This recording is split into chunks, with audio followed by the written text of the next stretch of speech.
vai trabalhar, vai continuar processando as coisas que aqui foram produzidas. Nós vamos encerrar uma sequência de 7 dias que a gente teve lutando, travando batalhas espirituais, vivendo ao lado do nosso Senhor, momentos de tensão, momentos de alegria, momentos em que a gente nem sabia se ia ter força para chegar até o final. E Deus, Ele preservou a nossa vida, Ele nos deu a oportunidade de estarmos aqui. Então, sou grato a Deus porque Ele tem cuidado de nós, e tem nos dado muito mais do que merecemos a partir da sua graça. A gente está indo para o sexto tema, que fala sobre a verdade, sobre a volta de Jesus. Todos os sermões, o link já está lá no grupo. Se você quiser e não está no grupo, eu te envio também depois. Foi produzido baseado no estudo bíblico, então tem muita informação que pode ser usada para estudar a Bíblia com outras pessoas. Eu não fiz só para que pudesse usar às noites, mas que pudesse ser algo que instruísse em outros momentos também. Então espero que abençoe vocês, abençoe as igrejas, e que Deus continue usando esse material, que não fui eu que produzi, eu só fiz as artes, mas tenho certeza que Deus inspirou e iluminou as pessoas que fizeram, para que ele fosse um bom material para ensinar a palavra do nosso Deus. Antes da gente entrar no tema de verdade, fecha teus olhos, abre teu coração, vamos falar com o nosso Deus. Santo e eterno Deus, Pai querido, obrigado, Senhor, pelo privilégio de sermos teus filhos e de sermos chamados de herdeiros do reino dos céus. Nós vamos hoje refletir, estudar um pouquinho sobre a volta do Senhor Jesus. Um tema que é a bendita esperança, mas um tema que é tão mal compreendido por tantas pessoas nesse mundo. Nos ajuda a sermos fiéis à tua palavra e que ao lermos e refletirmos sobre esse tema, possamos ter a convicção do nosso coração reacesa para pulsarmos e nos aquecermos com a esperança de em breve vermos o Senhor voltar. Nós te pedimos isso com a bênção do Espírito Santo e a iluminação dele agora, em nome de Jesus. Amém. E amém. Queria começar a falar com vocês pensando sobre um negócio meio esquisito, mas que eu achei muito interessante. Não sei se vocês já ouviram falar sobre os índios Cherokees. Eles são índios dos Estados Unidos. E eles têm um rito de passagem, quando o menino vai se tornar homem, que eu achei muito interessante. Tem hora que, lendo isso, me deu até vontade de fazer com alguns dos meninos lá da escola. Eu acho que é um rito muito bom de fazer. Quando o menino está com 14, 15 anos, eles levam o menino para a floresta, colocam uma venda no menino e largam ele na floresta a noite inteira. Os índios Cherokees levam porque eles acreditam que esse é o único método, o único modo da criança se tornar um homem de verdade. Então aquele jovem passa a noite inteira, durante o percurso da noite mais escura possível, com os seus olhos tampados dentro de uma floresta, isolado, sozinho. Eu fico imaginando o que esse menino sentia naquele momento. Ele está ali muito bem, tranquilo onde está, e de repente ele ouve o barulho de um lobo se aproximando, ou então de um urso, uma onça parda fazendo seu barulho e esturrando. Aquelas aves que tem nessas florestas que fazem os barulhos que são completamente amedrontadores. Imagina o que aqueles meninos sentiam, a angústia que eles sentiam, noite escura, olhos tampados, passando por um momento, se sentindo sozinhos, isolados. Eles podiam perguntar na mente deles: onde é que está meu pai nessas horas? Por que ele me deixou sozinho? Por que ele me abandonou aqui no meio de tantos perigos? Só que a grande beleza desse rito de passagem é que quando amanhece o dia e o menino tem autorização para poder tirar a venda, ele percebe que o pai esteve ao lado dele o tempo inteiro. O pai nunca se afastou. Ele não conseguia enxergar, mas o pai sempre esteve ao seu lado. Por que eu estou usando isso para iniciar a mensagem? Porque enquanto estamos nesse mundo, vivemos uma noite escura. Vivemos uma noite onde não enxergamos muitas vezes as coisas boas que Deus tem feito na nossa vida.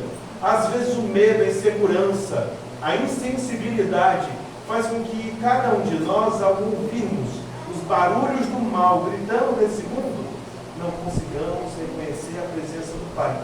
E é por isso que a volta de Jesus é algo tão precioso para nós. Porque a volta de Jesus é a manhã gloriosa, em que nós não estaremos mais nos sentindo sozinhos, porque estaremos com o Senhor para todo sempre. Amém. A Bíblia apresenta essa verdade de forma clara, mas às vezes a gente não consegue entender, e as perguntas vêm à nossa mente: onde está Deus? Por que Ele não resolve os problemas? Até quando? E a resposta bíblica é: o Pai nunca abandonou a gente, e o Filho disse que vai voltar. A volta de Jesus é mais do que um consolo espiritual, um consolo emocional. Ela é uma promessa real, histórica e futura para cada um de nós. É uma promessa baseada no caráter de Deus, em quem Ele é e no que Ele faz com cada um de nós. Hoje a gente vai tocar nesses três pontos. A volta de Jesus é a bendita esperança do cristão. Ela é literal, visível, pessoal e gloriosa. Amém. E enquanto esperamos, nós somos chamados a viver em preparo, fidelidade e missão. Primeira coisa, e esse é o texto que eu estava comentando com a Yasmin no final do estudo. Eu gosto muito desse texto de João 14, versos 1 a 3. Você conhece o texto, mas abre a Bíblia e vamos ler juntos João capítulo 14, de 1 a 3.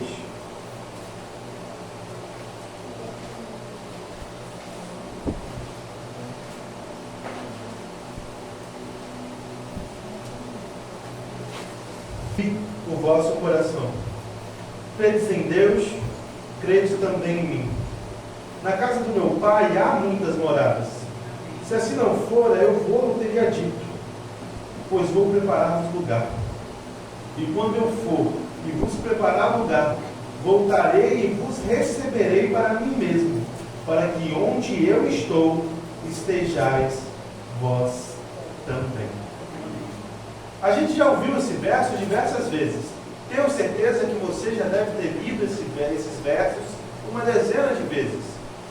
Alguns, creio que assim como eu, sabem esses 3 versos de cabeça e já citaram ele tantas vezes, porque são versos muito emocionantes, muito carinhosos de Deus.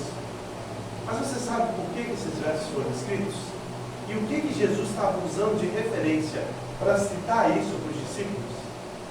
Jesus estava usando a linguagem de um casamento.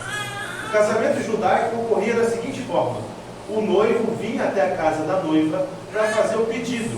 Só que para fazer o pedido ele precisava vir e pagar o dote. Ele precisava dar uma quantia de dinheiro. Para a gente hoje parece esquisito. Parece que o noivo está comprando a noiva. Só que não é essa a ideia. A ideia é: eu vou te dar um dinheiro que é uma garantia, primeiro, de que eu tenho capacidade de cuidar de você. Segundo, se acontecer alguma coisa comigo enquanto eu não volto, você tem dinheiro para continuar a sua vida. Porque no momento em que ele pediu e que foi aceito o pedido, aquela mulher já é prometida dele. Nenhum homem mais tem autoridade sobre a vida dela. Nenhum homem pode chegar até ela para conquistá-la. Inclusive o próprio pai perde algum nível de autoridade. Porque naquele momento em que aceita-se o dote e que aquela mulher é prometida, o homem que pagou o dote é responsável pelo cuidado, pela manutenção e pela autoridade sobre a vida daquela pessoa. Então é nesse sentido que Jesus usa a referência. Jesus vem à terra, paga o dote pela nossa salvação com o seu sangue e diz: na casa do meu Pai há muitas moradas. Se não tivesse moradas, eu não tinha dito para vocês. Mas eu vou preparar um lugar para vocês habitarem comigo, minha noiva amada. E quando eu for deixar o lugar pronto, eu voltarei para buscar vocês, para que onde eu estou, vocês estejam também. A linguagem de Jesus é de um compromisso relacional, de um compromisso de alguém que está preparando o melhor para mostrar que pode cuidar de nós eternamente. É um Deus que se compromete com cada um de nós e que nos dá a salvação por amor, e por amor claro. Essa promessa nasce do amor de Jesus por cada um de nós. Ele nos ama e Ele não quer ficar longe de nós. E Ele sabe que enquanto estivermos nesse mundo de pecado, por melhor que seja o nosso relacionamento, ele ainda não é perfeito como Deus desejaria que fosse, ou como Deus deseja que fosse. Por melhor que sejamos como cristãos, ainda estamos muito aquém do relacionamento que deveríamos ter com o Senhor.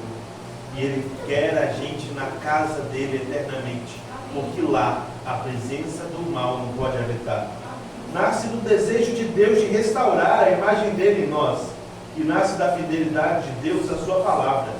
Foi Ele que prometeu, e Ele se compromete com cada promessa que Ele fez. Mas a promessa dele não é fazer um lugar melhor para a gente, não é fazer desse mundo um lugar melhor habitável, é nos dar a eternidade e buscar o povo dele para estar com Ele. A promessa é nos resgatar da maldade desse mundo. Você conhece o texto bíblico, sabe disso. Deus vai nos tirar da terra por 1000 anos. E depois desses 1000 anos, quando a terra estiver renovada, Ele vai fazer tudo novo, de novo, para que nós moremos numa terra que é um novo jardim do Éden, que é uma nova experiência de pureza espiritual. E Ele nos levará para habitar com Ele para todo sempre. Ele será o nosso Deus e nós seremos o seu povo. Jesus nos dá uma promessa de que Ele se compromete com cada um de nós. Ele se relaciona com cada um de nós. Mas para que nós estejamos prontos, nós precisamos nos preparar. E como é que nós nos preparamos? Tito, capítulo 2, versículos 11 a 14.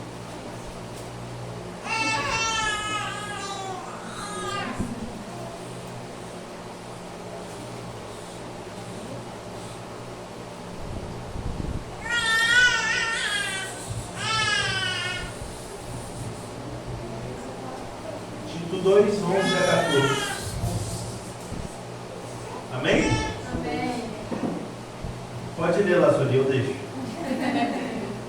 Verso 11 diz assim: Porquanto a graça de Deus se manifestou salvadora a todos os homens, educando-nos para que, renegadas a impiedade e as paixões mundanas, vivamos no presente século sensata, justa e piedosamente, aguardando a bendita esperança e a manifestação da glória do nosso Deus e Salvador, Cristo Jesus, o qual a si mesmo se deu por nós, a fim de remir-nos de toda iniquidade e purificar para si mesmo um povo exclusivamente seu, zeloso de boas obras.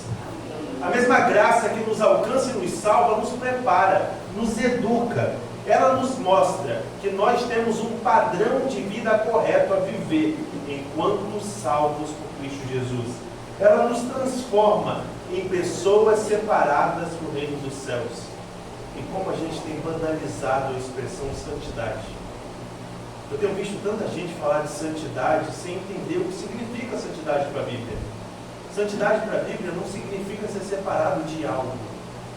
Porque eu posso me separar de algo e continuar no pecado, e continuar em problemas. Eu posso me separar de um vício errado e continuar sendo alguém egoísta. A ideia de Deus de santidade é separação para algo. É separação para Ele. E quando somos separados para Ele, não é sobre o que eu deixo de amar, é sobre amar mais a Deus. A nossa luta particular não é para deixar de amar o mundo, é para começar a amar a Deus acima de todas as coisas. Esse é o grande processo da salvação. Porque deixar de amar o mundo como ele está, para alguns é mais fácil. Você vai olhar para alguns tipos de casamento e você não vai se interessar, porque você não tem tendência para esse mal. A gente não tem inclinação para roubar, ou pelo menos eu espero que não. Todos nós aqui somos pessoas que não roubam. São pessoas que não matam ninguém. São pessoas que, se olhar a risca da parada só na letra da lei, creio eu que todos nós aqui não fazemos ou não cometemos nenhum dos pecados descritos nos 10 mandamentos. Mas não é só isso que faz a gente ser cristão. Os fariseus guardavam todos os 10 mandamentos, até melhor do que a gente. E eram péssimas pessoas. porque eles faziam o que era certo, mas não amavam o Senhor. Essa é a grande diferença entre ser eticamente e moralmente correto e ser um cristão genuíno. Não basta fazer tudo certo, é necessário fazer tudo certo pelo motivo correto. Amor ao Senhor, que nos salvou, nos educou, nos transformou. E por isso que a graça nos prepara para sermos um povo de exclusividade de Deus, que tem zelo pelas boas obras, que tem disposição a fazer o que é certo. Nós somos dele, e porque somos dele, vivemos de forma correta diante do mundo. É o texto de Efésios 2. Vocês foram salvos pela graça mediante a fé. Isso não vem de vocês, é dom de Deus. Não de obras para que ninguém tenha glória por isso, para que ninguém se glorie. Mas nós somos feituras dele, preparados de antemão por Deus para as boas obras. Nós somos salvos pela graça. Nada do que eu faço faz Deus me amar mais. Mas quanto mais eu amo a Deus, mais eu me dedico a ser uma pessoa diferente para Ele. Eu falo isso pensando até no meu casamento como referência. Eu sempre repito isso, a Carol toda vez briga comigo depois, mas eu acho importante. Eu sou extremamente bagunceiro. Eu sou muito ruim de organização. Tem muita coisa que eu tenho que melhorar. Agora, cozinhando, eu tenho que melhorar muito. Porque para fazer um prato de comida, eu faço e fica bom. Só que parece zona de guerra. Isso é algo que eu preciso melhorar na minha vida, que eu preciso corrigir. E eu não preciso corrigir porque eu tenho medo de me separar. Não é por isso que eu tenho que corrigir. É porque se eu amo a minha esposa, eu preciso mudar isso. Eu não posso ficar dando trabalho para ela nesse sentido. Eu preciso fazer as minhas bagunças e zona de guerra e arrumar. Eu preciso dar um jeito. A gente às vezes quer fazer as coisas por medo das consequências. E não é isso que Deus espera de nós. Jesus espera de nós que a gente tenha nessa espera pela volta dele, uma vida que não é passiva, uma vida ativa, uma vida santa, de renúncia ao pecado e de extrema dedicação às boas obras. Custa caro, dói, machuca, mas fazer o que é certo para os motivos certos é a única forma de demonstrar para um mundo caído a quem nós pertencemos. É a única forma de mostrar a quem servimos de verdade. Por isso a preparação para a volta de Jesus não é medo do juízo, é amor pelo Salvador. E isso é importante. Tem muita gente que quer ir para o céu por medo do inferno. Esse não é o motivo certo. Sabe por quê? Porque segundo a carta de 1 João, o amor lança fora o medo. Todo medo. Se eu amo a Deus, eu não tenho medo do inferno. Eu não tenho medo da destruição eterna. Eu não tenho medo das consequências do juízo. Porque eu já sou perdoado e remido pelo sangue de Jesus. Eu creio no meu coração, em consequência do que está escrito em Romanos capítulo 8, verso 1. Nenhuma condenação há para os que estão em Cristo Jesus. Eu não tenho medo do juízo. Eu não tenho medo de me perder. E não é porque eu sou bom, é porque eu confio no meu Salvador. Eu amo o meu Salvador. E eu acredito plenamente no poder dele, sendo muito mais poderoso do que os meus pecados. Tem gente que às vezes tem o que eu chamo, Pedro já me ouviu falar sobre isso, não lembro se eu já falei essa expressão com vocês. Tem muita gente que tem a humildade de Satanás. É aquela galera que olha para os seus pecados e diz: nossa, como eu sou pecador, não tem jeito para mim. Nossa, eu fui muito longe, Jesus não consegue me resgatar. A pessoa está sendo humilde. Mas essa é a humildade de Satanás. É a humildade que nos afasta da graça de Deus. E principalmente a humildade, que parece humildade, mas é a voz satânica dizendo: o poder de Deus é muito menor do que o poder do pecado sobre a minha vida. Essa é a humildade que muitos acabam tendo, de achar que são tão pecadores que a graça de Deus não pode alcançá-los. Mas a Bíblia diz claramente: onde abundou o pecado, superabundou a graça. Na vida do pior dos pecadores existe mais graça do que pecado.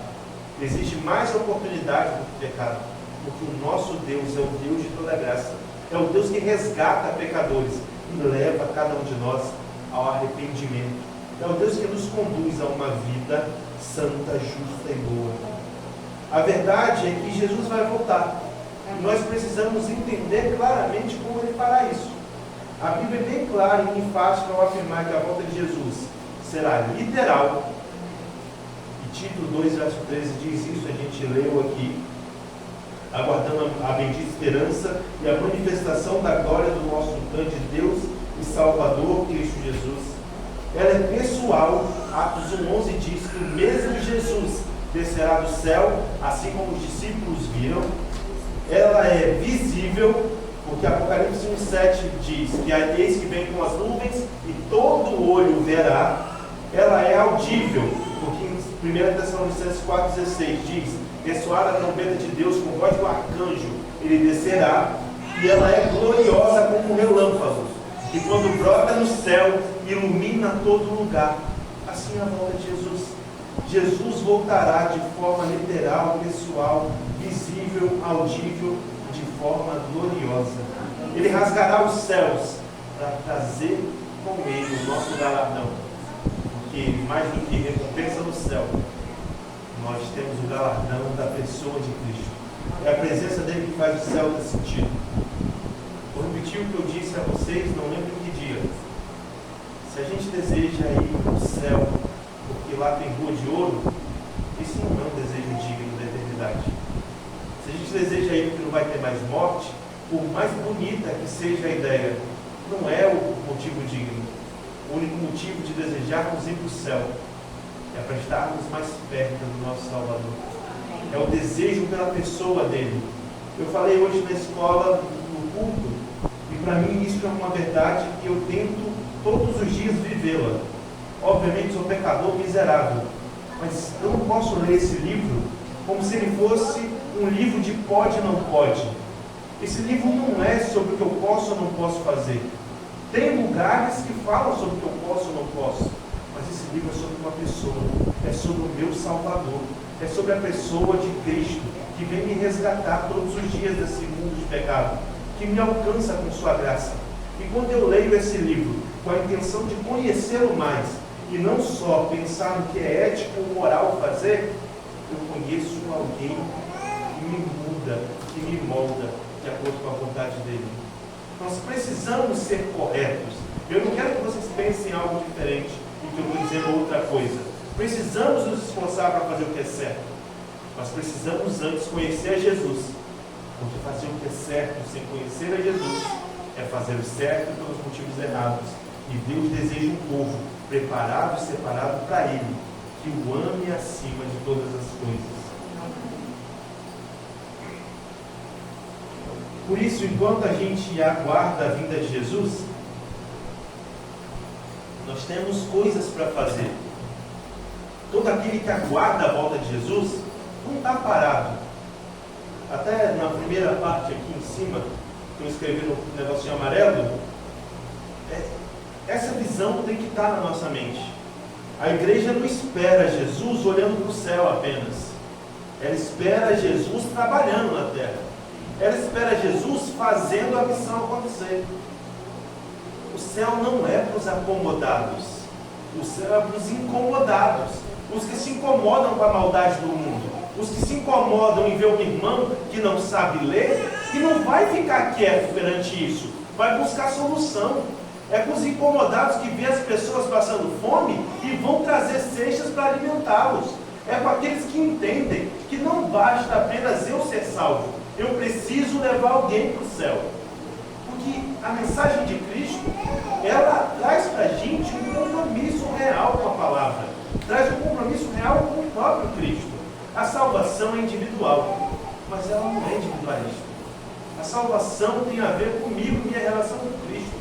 Mas se eu não estou levando ninguém para o céu, isso é sinal de que eu não estou indo para Ele. Se eu não me preocupo em levar pessoas, eu só estou demonstrando para Cristo o quão egoísta eu ainda sou. Por isso eu tenho que pregar o Evangelho com tudo que eu tenho, com tudo que eu sou. Tudo é pregação do Evangelho. Desde o momento que eu acordo até o momento que eu vivo. falhamos nesse processo, obviamente. Nós temos que viver uma vida que aponte para Cristo. Uma vida que mostre para as pessoas o caminho do céu. Por isso, enquanto a gente espera, a gente prega o Evangelho. A gente vive em obediência. E a gente aponta outros para Jesus. Essa é a missão da igreja. Simples, clara e objetiva. Jesus disse em Mateus 24:14 que será pregado esse Evangelho do Reino a toda a nação, então virá o fim. Em Mateus 28:20 ele diz que Ele está conosco todos os dias até a consumação do século. Enquanto a gente discipula pessoas, o próprio Cristo está discipulando a gente. Em 2 Pedro 3:12 fala sobre nós aguardarmos a esperança, não da destruição da terra, mas de uma vida ao lado de Cristo na eternidade. A missão acelera o cumprimento da promessa. Quanto mais eu sou comprometido com a missão, mais perto a volta de Jesus se torna para mim e para você. É por isso que eu prego o Evangelho. Porque eu já entendi que esse mundo não basta, que esse mundo não é suficiente e principalmente que esse mundo não presta. Eu preciso terminar com a mensagem enquanto eu puder, porque só assim a solução para esse mundo virá. Eu costumo falar uma frase que para mim é marcante na minha vida e espero que seja para a sua também. A gente não tem tempo a perder. Não tem tempo a perder. Mas tem uma eternidade a ganhar ao lado de Jesus. Nós não temos mais tempo a perder para ficar brincando de ser cristão. Nós temos uma eternidade ao lado de Cristo para vivermos, para experimentarmos uma vida sem morte. Se você não está com saudade de Jesus, você não está indo para o céu. Se você não está com saudade daqueles que são seus entes queridos, que infelizmente descansaram no pó da terra, eu estou. E eu desejo que Jesus volte logo, porque eu quero dar um abraço no meu avô, na minha avó, eu quero poder tocar neles mais uma vez.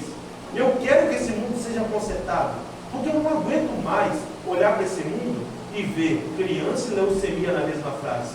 Eu não quero mais olhar para esse mundo e daqui a pouco, por desculpe a expressão, uma desgraça do destino, ter que enterrar um aluno meu, porque esse mundo de pecado afetou a vida dele e destruiu a vida dele. Eu não quero ter o desprazer de ter que visitar aluno meu vivendo numa boca de fumo. Eu não quero ter esse desprazer. Então, para mim, a volta de Jesus é a única coisa que faz sentido para viver uma vida santa e para termos esperança verdadeira. Nós temos uma vida real a viver enquanto esperamos, um compromisso, porque aguardamos o momento do reencontro, o momento em que os mortos em Cristo ressuscitarão primeiro, em que os vivos serão transformados e que todos nós, os salvos, seremos reunidos e assim estaremos para sempre com o Senhor. Há uns anos atrás, o Neymar, grande filósofo, usou uma frase que para mim tem muito a ver com a Bíblia, mesmo que aquele infeliz faça tanta besteira. Mandando mensagem para uma mulher que não era a esposa dele, ele disse o seguinte: saudade do que a gente ainda não viveu. É isso que a gente sente do céu. Saudade de algo que ainda não experimentamos em sua plenitude, mas que nós experimentamos um pedacinho aqui na terra, quando estamos reunidos entre irmãos, quando compartilhamos essa mensagem, quando vivemos essa mensagem, quando nós temos a esperança de estarmos com o Senhor para todo sempre. Deus dá a certeza da promessa. Ele disse para os discípulos: em verdade lhes digo que não passará essa geração até que todas essas coisas aconteçam. Isso se cumpre na vida da última geração. A geração que, segundo Mateus 24, antes do verso 34, é a geração que vai passar pela grande tribulação. A geração que vai ser perseguida, humilhada, escorraçada em nome de Jesus. A geração que vai apanhar e que e alguns vão morrer. Mas não vai passar na geração da grande tribulação e a volta de Jesus virá. Eu não sei se você tem medo da grande tribulação. Se tem, eu te respeito. Porque, segundo a Bíblia, nunca houve angústia como daquele tempo. Mas eu espero que venha logo. Eu espero que chegue logo esse momento. Se eu vou suportar ou não no sentido de morrer, eu não sei. Mas eu creio com a minha vida aquilo que Ellen White deixou escrito. Deus devolverá a fé de mártir. Deus devolverá a nós a capacidade de sermos fiéis até o fim. Deus dará a nós a força para suportarmos até os limites que nós não sabemos que podemos suportar. Deus vai nos dar o poder. Ele vai nos conceder o Espírito Santo com toda a plenitude do seu poder. E nós não estaremos desamparados. Amém. Na grande tribulação, nós teremos tanto do Espírito Santo em nós, Amém. que as pessoas, ao olharem para nós, verão que, por mais erradas que elas estejam, estão perseguindo os santos de Deus. Eles vão ser confrontados com um povo que está sendo transformado a cada dia pelo Senhor. Nós confiamos na promessa de Jesus. Essa promessa não falha, não se atrasa, não pode ser anulada. Porque Deus é fiel, Jesus é verdadeiro. E essa promessa é irrevogável na minha e na sua vida. Nada pode nos afastar do amor de Deus que está em Cristo Jesus, nosso Senhor. Romanos 8:38. Eu amo esse texto. Não é a altura, a profundidade, não é o pecado, não é a morte. Nada pode nos afastar do amor de Deus. Ele nos deu a promessa e Ele é fiel e justo para cumprir. Porque essa verdade nos chama para casa. Essa verdade nos chama para o verdadeiro lar. Ela nos leva a compreendermos a sublime esperança do que Cristo nos prometeu. Esse mundo não é o nosso lar definitivo. E pegando de novo a referência dos índios Cherokees, a noite pode até parecer longa. Os barulhos desse mundo podem nos assustar. Mas o amanhecer está próximo. E Jesus está voltando. Não como servo sofredor, mas como rei glorioso e vitorioso. E a igreja, que agora é militante, está em batalha, será a igreja triunfante do Senhor. E nós somos esse povo. Nós somos o povo que estará de pé na volta de Jesus. Nós somos o povo que estará preparado para a chegada do Rei, pela misericórdia e graça que Ele nos concede. Por isso, meus amigos e irmãos, a gente não pode ficar com essa decisão guardada apenas no coração. Nós precisamos decidir isso claramente diante do mundo. Eu sei que eu falo aqui para cristãos, e creio, cristãos verdadeiros e genuínos. Mas nós precisamos fazer o que está escrito aí na tela. Eu vou me preparar e eu confirmo o desejo de pertencer ao povo que espera a volta de Jesus. Amém. Eu quero ser esse povo. Eu quero pertencer a esse povo. Eu acredito que você também. Por isso, se você ama Jesus, prepare-se, confie e espere. Porque aquele que virá não tardará. Ele virá em nossa geração. Eu creio nisso. Eu sou grato a Ele porque Ele trabalha comigo e contigo. O Carlos vai louvar um dos louvores que mais me encanta, sublime esperança. E que enquanto Ele louva, você possa entregar a tua vida mais uma vez ao Senhor. E se esse for o desejo da tua vida de estar com Cristo para todo sempre, eu te convido que fique de pé após o louvor e juntos oramos, pedindo a Deus o poder para sobrevivermos às tentações desse mundo e para sermos o povo fiel de Deus nessa geração.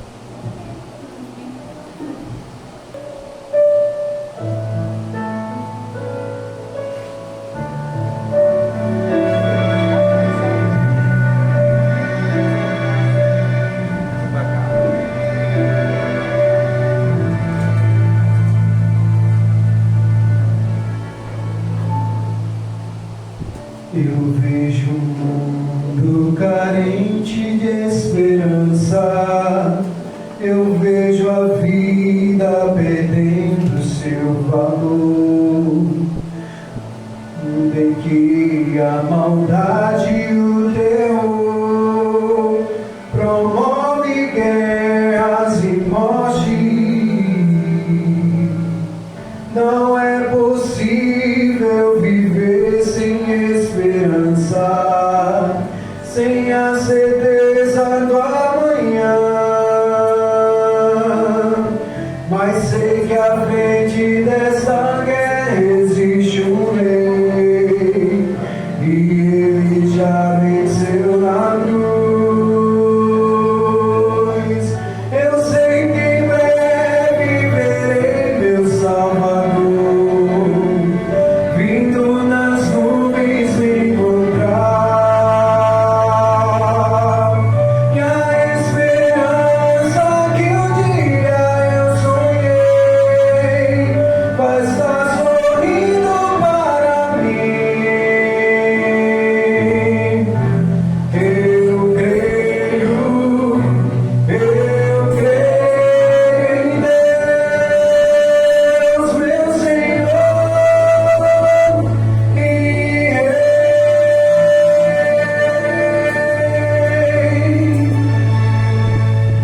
a cada dia o mal se multiplica, mostrando ao mundo que o fim já começou.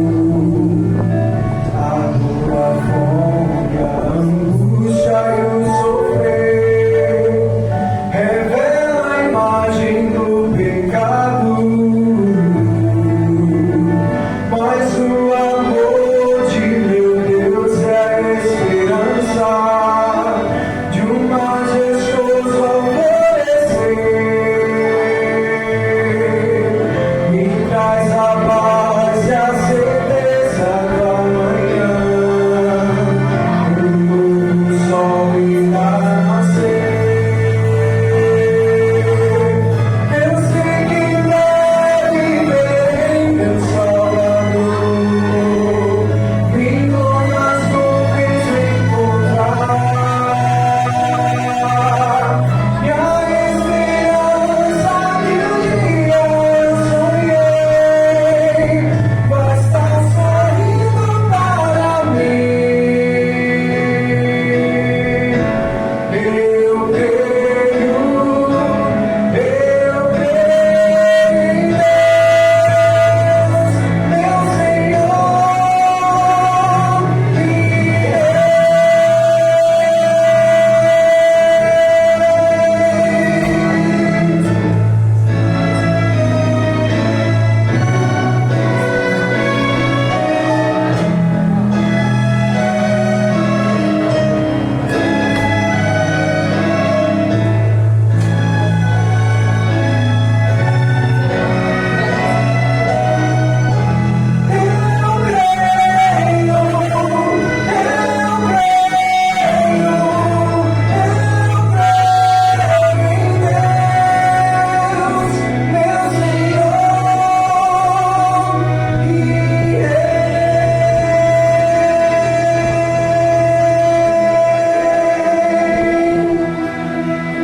Vou encontrar meu Senhor e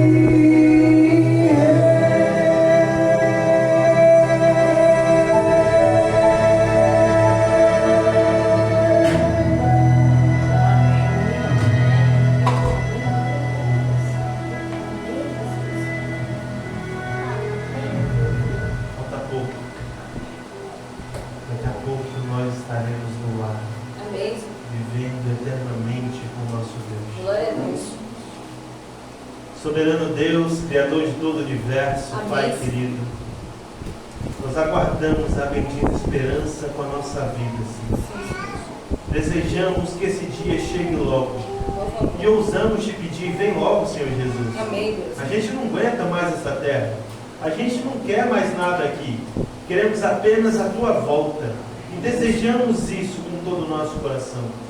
Nos ajuda a te amarmos a cada dia mais, a apressarmos a tua vinda, a aguardarmos a tua vinda, enquanto nós anunciamos a tua vinda. Nós não queremos que o Maranata seja um cumprimento, nem mesmo que seja uma canção, mas que ele seja uma realidade em nossas vidas. Nos leva para morar contigo, Pai. Leva os meus irmãos aqui presentes.